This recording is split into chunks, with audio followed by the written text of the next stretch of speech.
Assalomu alaykum. Bugun ko'pchilik xato qiladigan topiklarning 40 dan 42gacha bo'lgan savol turini o'rganamiz. Birinchi o'rinda savolning sharti bilan tanishib chiqamiz. Savolimizning shartida taomil ilku matchaning g'usul ko'rish pishiyo. Quyidagini o'qib, to'g'ri bo'lmaganini toping deb aytyapti. Demak, bundan kelib chiqadigan bo'lsak, biz xatosini topishimiz kerak bo'lar ekan. Bunday savollarni bajarish uchun bitta variant o'qib, bitta taqqoslashimiz kerak bo'ladi.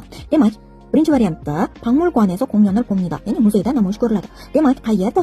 Muzeyda. Demak, joyni haqida gapirgani uchun biz borib joyini qidirib ko'ramiz. Joyda Changsa deb yozilgan va u yerda 박물관 deb aytyapti. Haqiqatan ham muzeyda bo'larkan, lekin bizda xatosini top deb aytyapti. Hozircha bu to'g'ri javob emas. Ikkinchisi, 한 달 동안 공연을 합니다. Demak, 한 달, bir oy davomida namoyish o'tkaziladi.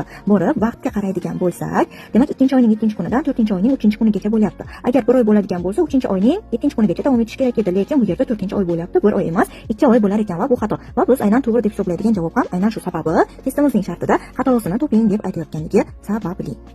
Qolgan variantlarni ham ko'radigan bo'lsak, 3-variantimizda 일요일에도 공연이 있습니다. Ya'ni yakshanba kunida ham namoyish bor deyapti. Demak, ko'radigan bo'lsak agar 매일, ya'ni har kun bo'lgandan keyin har kun ichida yakshanba ham kiradi. Xo'p, keyingi 4-variantimizda esa ojone는 공연을 볼 수 없습니다 deyapti. Ya'ni obeddan oldin, ya'ni tushlikdan oldin, ya'ni ertalab namoyishni ko'ra olmaysiz deydi. Demak, bu yerda ko'radigan bo'lsak, ohu deyapti. Ya'ni obeddan so'ng, tushlikdan so'ng soat 2da va 5da namoyish bor deb yozib qo'yapti. Shuni hisobga oladigan bo'lsak, haqiqatan ham ko'ra olmaymiz. Bu to'g'ri javob, lekin biz uchun xato hisoblanadi. Sababi, demak, bizga xatosini top deb aytayotgani sababli. Ko'proq o'rganish uchun bizning kanalimizga obuna bo'lishni unutmang.